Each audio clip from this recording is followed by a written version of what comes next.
മുഖ്യമന്ത്രിയുടെ connect work എന്ന പദ്ധതിയുടെ സംസ്ഥാനതല ഉദ്ഘാടനം. നമ്മുടെ യുവജനങ്ങളോട് ഏറെ കരുതൽ വേണ്ട ഒരു കാലഘട്ടത്തിലൂടെയാണ് നമ്മളിപ്പോൾ കടന്നു പോകുന്നത്.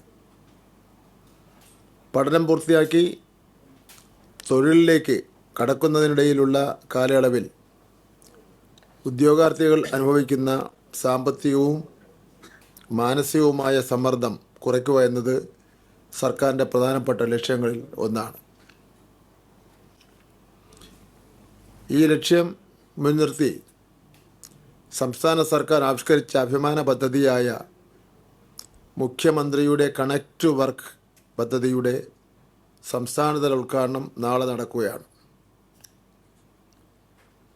വിദ്യാഭ്യാസത്തിന് ശേഷം മത്സര പരീക്ഷയ്ക്കോ നൈപുണ്യ പരിശീലനത്തിനോ തയ്യാറെടുക്കുന്ന യുവതീ യുവാക്കൾക്ക് അവർ സ്വപ്നം കാണുന്ന കരിയറിലേക്ക് എത്തിച്ചേരുന്നത് വരെ സാമ്പത്തിക പിന്തുണ നൽകുക എന്നതാണ് ഈ പദ്ധതിയിലൂടെ സർക്കാർ ഉദ്ദേശിക്കുന്നത്.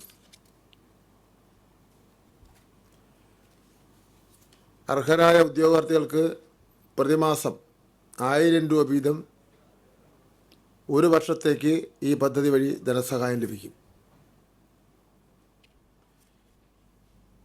ഇത് അവർക്ക് ആത്മാഭിമാനത്തോടെ മികച്ച തൊഴിൽ നേടാൻ സഹായിക്കും. പ്രായം 18 മുതൽ 30 വയസ്സ് വരെ 30 വയസ്സ് വരെയാണ്. വിദ്യാഭ്യാസ യോഗ്യത +2, VHSC, ITI, ഡിപ്ലോമ, ബിരുദം എന്നിവ പാസ്സായവർക്കാണ്. വരുമാന പരിധി 5 ലക്ഷം രൂപ വരെ കുടുംബ വാർഷിക വരുമാനമുള്ളവർക്കാണ് അർഹത. പൂർണ്ണമായും സുതാര്യവും ലളിതവുമായ നടപടിക്രമത്തിലൂടെയാണ് പദ്ധതി നടപ്പിലാക്കുന്നത്. നാഷണൽ എംപ്ലോയ്മെൻറ്റ് സർവീസ് വകുപ്പിൻ്റെ പോർട്ടലായ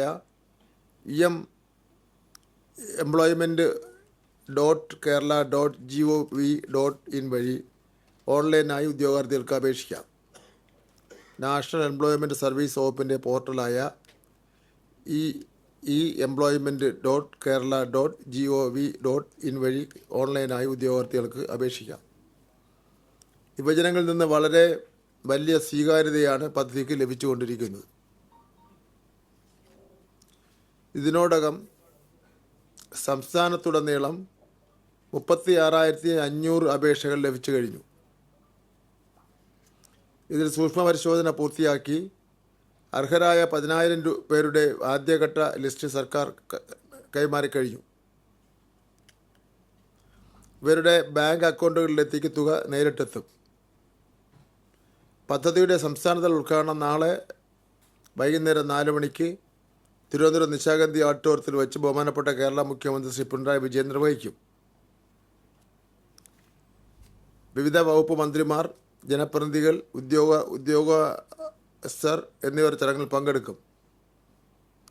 കേരളത്തിലെ യുവതയുടെ തൊഴിൽ സ്വപ്നങ്ങൾക്ക് നിറം പകരുവാനും അവരുടെ ആത്മവിശ്വാസം വർദ്ധിപ്പിക്കുവാനും ഈ പദ്ധതിക്ക് കഴിയുമെന്ന് സർക്കാർ ഉറച്ച് വിശ്വസിക്കുന്നു.